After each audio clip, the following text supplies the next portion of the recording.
Welcome to Undercurrents of Romance, the show that celebrates every subgenre of romantic fiction. In each episode, I peel back the layers of your favorite love stories and chat with the talented authors who bring them to life. I'm your host, Tracey Devlyn. Now, let's dive in with today's guest. Hello, romantics. I'm here with New York Times bestselling author Mary Alice Monroe to talk about her new novel, Where the Rivers Merge. Welcome to the show, Mary Alice. Oh, thank you. I've been looking forward to it. Ah, well, I have to say, this is such a beautiful, beautiful book. I'm so happy to have had the opportunity to read it. I loved the dual timeline that you did. It was kind of a 1908 and 1988 timeline, and how you kind of merged those two together was just so Mhm. exquisite. It was just Thank you. wonderful. Thank you. It took a lot of false starts to figure out how to tell this story. Yeah, yeah. A long Well, I time, have to.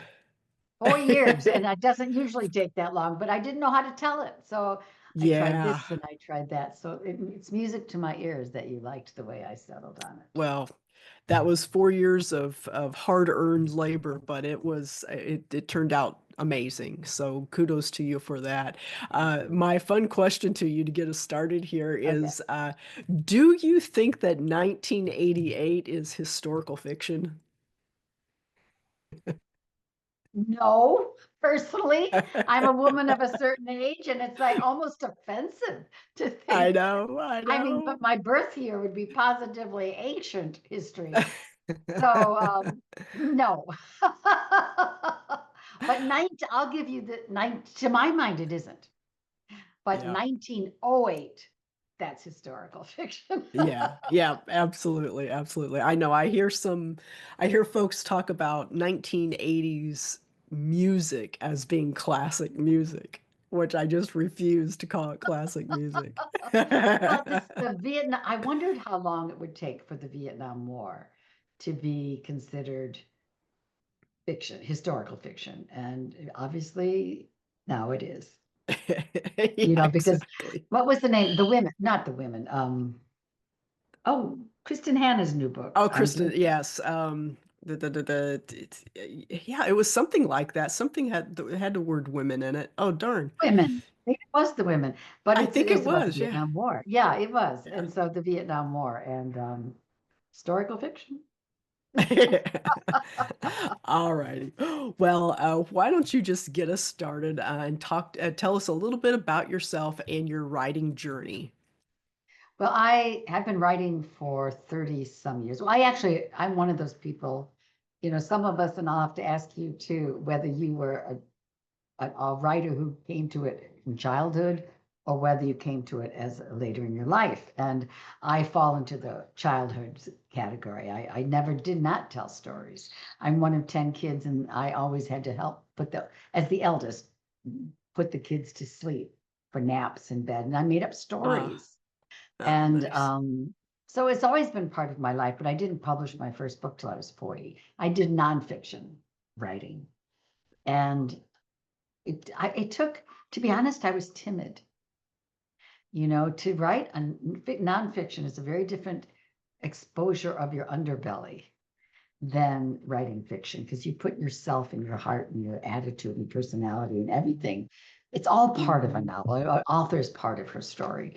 So it was my first book, and I got it published, and that was The Long Road Home, often called The Long Road to Publication by my children. So I was in my 40s, and it did well. And I wrote 3 or 4 books. And then when we were here on Isle of Palms, I became a sea turtle volunteer, or turtle lady. Ah, nice. Like you can see, I don't know, can you see the picture of me I back there? can. Yeah, it's Um, great. that's how I am most days all summer. And it was then that I came across the concept that I wanted people to know about light disorientation. 20 years ago, people knew nothing about this species, sea turtles. And so I thought, what can I do to make my books a force for good, to help them enjoy the novel? That's my first job. I'm a Yeah, storyteller, yeah. but to also learn something so that if they were ever on the beach, they would know what to do if a nest hatched or they saw hatchlings come back from the water because of light disorientation. So I changed the way I wrote, and I wrote the Beach House series. And the beach house, it wasn't a series, it was one book. And Mhm. it was a little paperback. The only one of my books that didn't come out in hardcover was the first. And it kind of tossed out there, no fanfare like today, no internet, no podcasts or any conversations like this, Yeah. all just word of mouth. So kind of old school, and it caught fire by word of mouth. So I'm always grateful to readers. And it was my first New Yeah. York Times hit. And what Wow. was important for me, aside from, of course, career-wise, but it greenlit my ability to write stories that were set against an endangered species, that I could Mm. continue, that I found my voice in fiction. And so that was 22 years ago. And Yeah. every book I've written since then has been a letter to my readers about what I'm passionate about. And I feel they will be too. And it's always based on a mother-daughter story or family saga or grandmother, granddaughter, all these family relationships. But in the backdrop, there's dolphins or sea turtles or monarch butterflies, all animals that I work with on a day-to-day basis. I work with the wildlife myself. So when I'm passionate, it's I can get it in the story because I work with the animals. I know these animals. And Yeah. so that takes us to 4 years ago, where, well, I'll let you ask questions. I don't want to dominate, but I just changed No, go everything for it. in light of climate change. Yeah. I knew that was a big story. And how do you address that? It was more than one species. And I wanted to talk about putting vast acreages of land into conservation, because there are certain species, most species need the land and sky, air, Mhm. space, everything. So, like any book any author would write, I always figure, okay, how do I tell this story? It's so Mhm. big. And I had a couple false starts. Mm. But when I sort of focused in and narrowed in on two things, one is the Ace Basin, which is a place we can talk about later in South Carolina, my home. And the other is um, the story question, not that we know people put land in conservation, we know that. The human question, why? Mhm. Why do they do it? What compels them to want to save this family home? And it doesn't have to be 1,000 acres. It could be your family home. Same Right. thing. And I narrowed it down to one woman, and it's her story. And there is where the rivers merge. Hmm. Yeah, no, it was great. The Ace Basin was something that I was not familiar with until I read the book, and I really loved the environmental touch points that you put into this book, how you opened each chapter by telling the reader about the local Mhm. flora and fauna, and maybe something even specific about the low country culture. Yeah. Why don't you go ahead and give us just a little bit more information about Um, the book itself, and then what played in your decision maybe to add those chapter headings and to start them out that way? well, the book, as I said, is Eliza's story. We'll talk about her. That's a whole nother topic. But the Ace Basin, first of all, is not well known outside of South Carolina, but it's our crown jewel. It Yeah. is 360,000 plus acres between Charleston, where I live, and Beaufort, which is more south along the coast. Yeah. And it is an amazing historical place as well, because it's where three rivers, the Ashepoo, the Combahee, and the Edisto rivers, merge together to form one of the greatest estuarine parks in the Southeast. Mm. And all along, it's marshland that has been cultivated back in the 1700s for the rice plantations. And that's the history. This is what made Charleston wealthy back in the day. And then by the turn of the century, the rice plantations failed.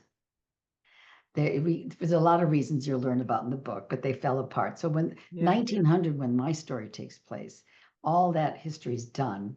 The land, for the most part, is fallow. So the rice is gone, but in come the ducks. So with the ducks come the hunters. And in the 1930s, the wealthy industrialists from the Northeast, like the DuPonts and the Vanderbilts and the Guggenheims and the Donnellys from Chicago, they came and bought up vast plantations, many plantations for hunting. Yeah. So that's what saved the land. And that you'll read a lot more about that in book 2, because this is a duology. Okay. And in 1988, these people came together, the landowners who owned the land, and they were good. The people who came stayed. They loved we have Kamyas and Benyas. Kamya are those like me who weren't born here. We come. This is in Gullah. And the Benyas have been here for generations. I love So that. the Kamyas became Benyas over the years, and good stewards. And they decided in 1988, where I opened the book, is when the whole concept of putting land in conservation was taking off. And the ACE Basin, it's an acronym for the Ashapukumbi-Edisto Rivers, ACE Basin, was a coalition where all these people, hey, Susie, hey, Tom, hey, let's get together, and there's a problem here. And they all came together because of a threat from the outside on their land. Yeah. And I loved that they could make that phone call. Good neighbors, old families who grew up together for generations. Let's all get together and talk about how we can fix this problem. Yeah. And I wanted to tell this huge epic story because it's Downton Abbey back in the 1930s. It's really very exciting stuff. I told it through Eliza. So when we meet her in there's 2 books, duology, book 1 and book 2, because the story was too big for one book. I mean, if this is the year 2000, people might have bought a book this thick. But today people say that and go, oh, I don't have time for that. Yeah. So we did it in 2 books. And book 1, we are in 1988, where you meet an 88-year-old Eliza Pinckney Rivers Chalmers DeLancey. So she's been married a few times in there. Yeah. And but she's a formidable Queen Victoria kind of a woman. She is. Kind of hard around the edges. And she's making her statement, I want to save this plantation, and her son's trying to wrest it away from her, which represents what a lot of families believed. You're taking my inheritance away. They didn't understand what a conservation was. And she goes back to her home, Mayfield. And in her car and you find out why, her grandniece, who's a surprise, and her granddaughter. And she tells them the story of her life. This is a major theme of the book. I really am worried that we're not passing on all of our family stories. You know, the stories that you hear at your grandmother's knee, or while she's cooking the spaghetti, or when you're out in the garden with grandpa. You know, you hear all the good stories, who Uncle Aunt Sue's ring and the fight about it, or who came over on Ellis Island. You know, all the good stories, not just names on a ledger or what you call a family document. So we don't even write letters much anymore. And letters that told people about what life was like at that time. And Eliza knows this historic family that she's been through so much. How can she share with her granddaughter who goes, what is a conservation easement? Why are you fighting with Daddy about it? Yeah, yeah. And so by telling her the story of her life, not only the granddaughter, but my readers will hear what life was like and why Eliza loved this land. So that was my back and forth, that timeline where they come together. And what I love best is I'm a woman, I'm old. I couldn't have written this book 10 years ago, 20 years ago for sure.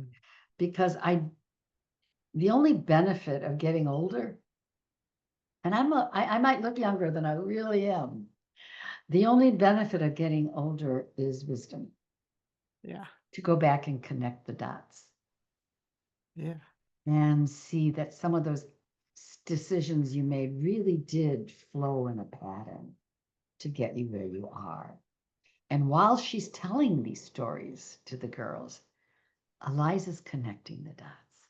And you Yeah. see, I hope by the time you reach the end, you see this ice in her melt. And she she always knew she loved the land, but the why. And it's not just the land, it's the family and the Mm-hmm. people. The legacy, what does that really mean? Legacy. Questions that all of us are going to face at some point in our lives. So I get to speak through Eliza to my readers, to my daughters, about not just the land, but about life, what I think about lessons that I've learned. And this is the most personal book I've written for that very reason. This is Mm-hmm. my last chance. This is the book I've wanted to say a lot about, a lot in. So book one only takes you so far, and then in 1926, and at the end, it's kind of ends. And I complete it, but there's Yes. a lot of Yes. questions, right, Tracy? I bet you Right. had questions. Right. Right. So book Right. two, I'm finishing now, and I think book two is the better of the two. I mean, I love it. I Okay. love what I say in book two because I really get to hammer the points. Mm-hmm. And it's it's so important that the readers read both because I always do things in circles. So the beginning of the book, which is the prologue, and her dream comes full circle at the end of book two. And you'll have, I'm writing to that ending so I can Okay. carry my readers to that point. Okay. It's a long answer. Yeah, no, that's great. 'Cause it was really, um, I loved how when Eliza is telling these stories to her granddaughter and grandniece, she even she did the good and the bad, and things where she had to relive these really, really difficult moments. And I won't do any spoilers, Mm, but so I thought that showed the strength in her and mm, um, further showed how much she cared about this land, that she was willing to, kind of bring all of that up and share all of that with her family so that they understood fully, mhm. why she was doing what she was doing. And that is, thank you, because that is the why. It's like Yeah. what makes a person fight with her family for the greater good. Yeah. That's called, again, wisdom. Yeah. What is she Yeah. fighting for? And the girls obviously will have to learn the lessons as the reader does. Yeah. It's very interactive because they have these conversations Yeah. between the young and I hope I don't spare Eliza. No. Those girls name some of her betrayal of her friend. Yeah. That was harsh and had nothing to That do was with tough. racism. It was a friend issue. Mm-hmm. Trust. Yeah. And that's another point I wanted. That friendship might have been the greatest emotional love of her life with her Yeah. friend. Just when some of your friends from childhood, they stick with you all through life. Mm-hmm. And um, book two will answer more of that. Okay. Yeah, that was actually going to be one of my questions to you about Covey and Eliza and that the wonderful way that you developed that friendship. And I was curious if you had a friend like that or if that was just pure imagination. And I do. yeah. And actually, I think the Covey in my life, that was my sister. Ah, nice. Sisters can be friends, Mm-hmm. but since childhood, we've been connected. And to this day, we are very connected. It's like I said, my husband passed away recently, and Mm. she was there for me. And um, I said, girlfriend, we're going to have fun together. This is the next chapter. We are Yeah. still together, and I think um, one of the things I wanted to show was that bond with a woman friend is so powerful. It is, You know, yeah. and she's going to melt a lot of ice in book 2. Great, great, great. Well, as you've already established, Eliza's a very strong person, especially in the younger years that you covered. In the face of her mother's seemingly endless disappointment with her, Oh how gosh, did I know that one too. okay? How did you manage her strength, but also keeping with the times where children were, I guess, a little bit more deferential to their parents than maybe they are today. Oh, very much so. Yeah, Yeah. very much so. And expectations for females Yeah. were completely different than males. So I made her a tomboy, what we call a tomboy. It was just Right. unacceptable back then. They didn't have a word for it, right? Yeah. And she had a natural gift with horses, and she'd much rather be out in the stalls mucking and cleaning and working with the horses, for which she had a talent, and the father Yes. knew it. Yeah. But that was not the way she had to be brought up, especially from a historic family. She's a Rivers, old plantation family. Yeah. And I chose that not only because I wanted to show that history of the land, but because of the expectations as an old Charleston family. Hmm. And as Sloane, her mother knew, the wealth came from her family, who were more in trains and land, but they were not an old Charleston family, and there was no amount of money that could buy the prestige in Charleston. That still exists today. Oh. And it's the old names in Charleston hold weight. Uh, And back in that particular history, in the 20th century, you had to marry into it. And even she was looked down on because she was not from an old family. hmm. So the mother was hyper vigilant about propriety. And Eliza could care less. And it drove her mother crazy. It sure did. It sure did. Well, Hugh was a great counterpoint to Eliza's mother. He seemed to really get her. Okay. I think everyone falls in love with Hugh, the Golden Yeah. Boys, Hugh and Yeah. Haywood. Yeah. And that was fun to write. These two golden boys, who were best Yeah. friends and honorable young men, really good boys. And as a contrast to, and I know it's a name people won't be able to pronounce, Lizane, Yeah. and who obviously has a little character flaw going on. Yeah, he's intense, that And guy. but I wanted to bring out through them, through the perfect son and the not so perfect second son, and the middle daughter, that primogeniture, Mhm, mhm. which was supposedly legally abolished, but was very, very ongoing at this time and still to this day. Yeah, And that's based on actual people. Those stories, what happened to Eliza. Eliza's inspired by real people. yeah, So yeah, it was fun creating her. yeah, yeah. I And read a Hugh, little bit about I'm that afraid to on say your too much about Hugh, but fell yeah. in love with Hugh. Yeah, he was great. He was absolutely great. Well, one of the things I like to dive into on this show is finding the story's undercurrent with the author. Mm. It's that second beating heart of the story that tends to flow beneath the lover's journey, because we typically talk about romance. So this is a Yeah, slightly different but a angle really on it. strong love story. I mean, there are Yeah, multiple love yeah, stories in this book. yeah. So I don't know. Love is the underlying current in this book. Good. Okay. All right. There's Great. many forms of love, and a woman knows them all, don't we?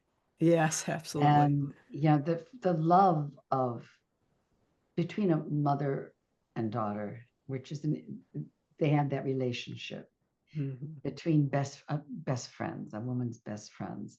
Her first love, Hugh, the trio of friends with Trip, Yeah. who loved her. Gonna be my wife. You're gonna marry me since she was little.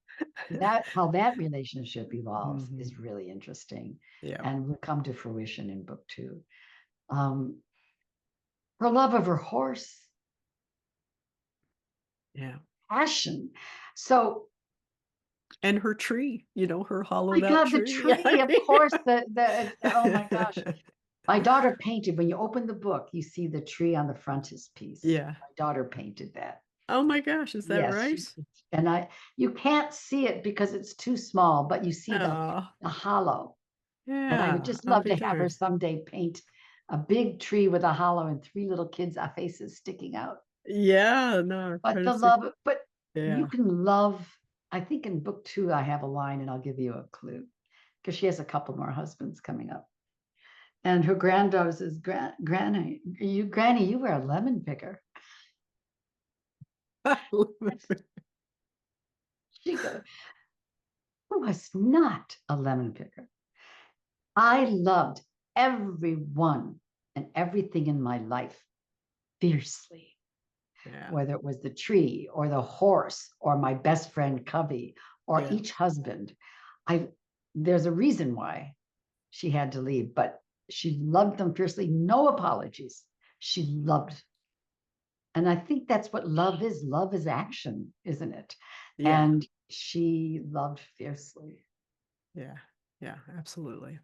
Well, this is the point where I typically ask the author about tropes that exist in the book that readers can look forward to. And I think for this particular one, you have maybe like a friends to lovers trope in there and like a brother's best friend trope to just kind of work in with the romance angle. Does that sound right to you, or can you think of Sure. any others? Yeah. Well, the friends to lovers, what I'm a structuralist. I know what I'm doing is I don't write, I'm not a pantser where you write by the seat of your pants. Yeah. I structure my novels very seriously. And Okay. so every character has a goal and a job to do. So I knew at the very beginning what how important Trip was. And I knew Okay. right away with Hugh, the best friend, you fall in love. Yeah. Um, Another trope is you're the being blind to love. Ah, She with okay. Hugh and Covey, just being blind to it. Hmm. Um, I think those are the big ones. Yeah, yeah, But yeah, that's I they definitely exist, but I think they exist because they work. They work in fiction. yeah, And absolutely. you have to be careful with tropes or stereotypes to not be trite. Yes, yeah, And it's the same thing with nostalgia when you're writing a historical novel and you're writing about a different time. It's so easy to wax and wane and oh, how beautiful it was. And I wish, I'm showing in this novel the hard times, hunger, yeah. crop failure, sickness, two world wars, Hmm. and the loss. You know, this is a resilient nation and a resilient woman. Yeah, And I think that is I think that's the key word. A resilient yeah, farm. yeah, yeah. No, I agree, absolutely. Uh, can you tell me or talk to me about a book that you've read recently that you would recommend and why?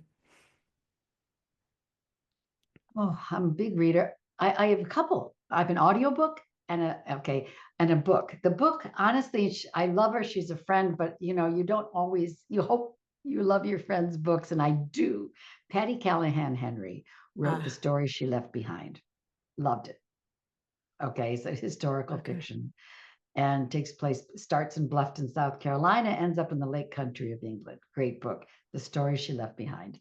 For an audiobook, it surprised me. It's an older book, came out in the 70s called The Alchemist. Okay. And I'd heard of it. It was famous, huge bestseller, but I never read it.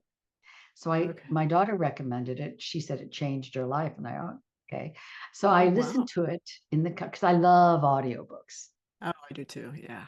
And Jeremy Irons reads it. So let's just start Oh, there. yeah, yeah, Eh, yeah. That's great. It's an allegory. So it's simple story. And you have, when you start listening to it, you think, is this a children's story? You know, because it seems the most profound book I've ever read. And it's a story so beautifully written, like a line that you have to actually stop, rewind, and listen to it again. And I'll it's be darned. beautifully done and it's not long. It's called The Alchemist again, and I highly Okay. recommend listening to it. Okay. All right. No, I love adding recommendations to the Me show too. notes. So thank you. No, that's great.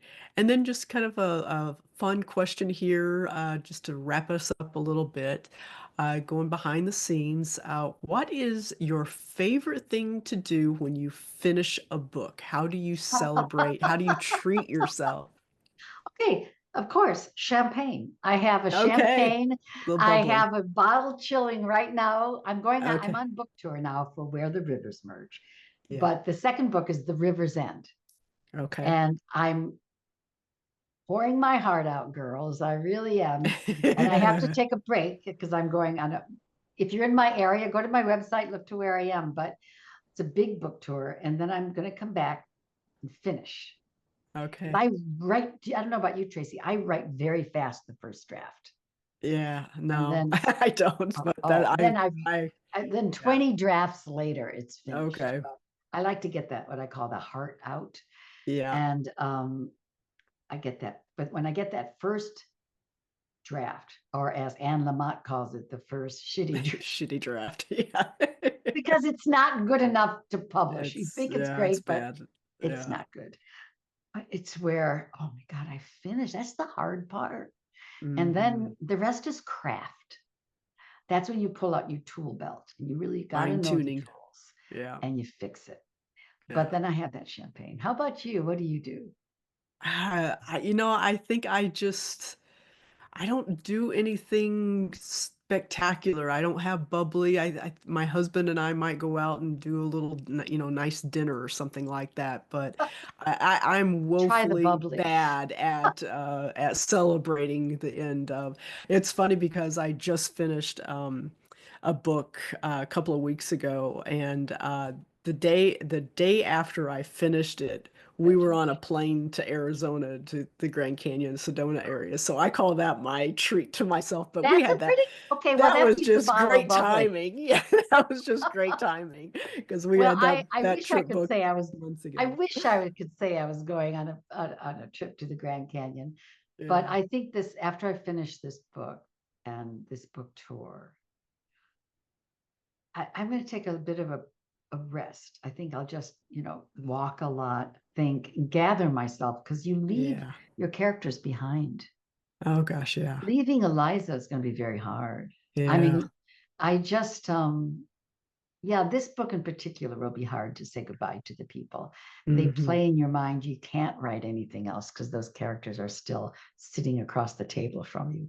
Yeah. Well, you'd mentioned this is kind of like the book of your heart. You put so much into it of Mhm. yourself and the things that you're passionate about. And so I could Yeah. see, especially two books. If she wasn't just one book, No, you're but working to two books. So they I could asked see if how there'd that be would a be third, and tough. I said no. I'm telling this is Yeah. my what I want to say will be in these two books. Yeah. All right. Well, before we go, can you give us a hint of what's up next? We already know that you're working on the duology, Yeah. so I don't know if you're working on any other exciting projects that you can talk about, or you're just concentrating I on the can give a second hint. book. And The second book, by the way, is The River's End. So where the okay, rivers merge and the rivers end. So it comes yeah, together, just like nice. the real rivers do. That will take me, to the end of the year for sure to polish and finish. I have promised my readers for quite some time because the last Beach House came out 4.5 years ago, and that's the series that has, made me very well known. The movie was made, and um, I will. There's 7 books, and I need the eighth to She ages. The character Yeah, ages in the book in real time, okay, and so I need to close it. Wrap it So up. Yeah. I will be writing the final Beach House book. And I Okay. know a Well, lot of great. people will be happy to hear that. Yeah. They've been waiting a Fans long time. fans are rejoicing right now when they hear this. That's great. Well, folks, when this episode airs, Where a River Merges will be out, so be sure to order your copy today. You can check out Mary Alice's website at maryalicemonroe.com. Mary Alice, what social media outlets are you most active on? I have a very strong Facebook presence. That's for business. That tells you where I am and where I'm going to be. And then on the book tour, it's going to be fun. I'm going to share personal behind the scenes on Instagram, Okay, because great. that's where I'll show not just a picture, but maybe me in my hotel room with a Yeah. beer or something. I don't know. Of course, you don't drink, no drinking on book tour. That's the rule. Yeah. You have to kind of Okay. keep yourself. I don't know. It's just you Focus. just Yeah. you can't do that Yeah. Yeah. and Yeah. survive. Well, maybe the last day. You could show the Well, I beer get on that the last day. champagne on the last day. There you go. This Well, was Mary, fun. Thank you. oh, it was so much fun. I really enjoyed our pre-recording discussion and our chat here as well. And You're a conservationist. congratulations. I'm just going to tell everybody this lady understands the heart of the story. So it was my pleasure. True joy. Thank you. Yeah, yeah. Well, good luck on your book tour, and I'm really looking forward to book two. I hope that crosses my desk, and we can So chat I'll make again. sure it does. Okay, great. Thank Many, you. yeah, thank you. Goodbye to Many everybody. thanks. Many thanks to everyone listening. I hope you enjoyed this week's episode of Undercurrents of Romance. You can find more information about the show at tracydevlyn.com/podcast. Undercurrents of Romance is a proud member of the Authors on the Air Global Radio Network. I'll be back soon with another great read. In the meantime, enjoy the adventure, everyone.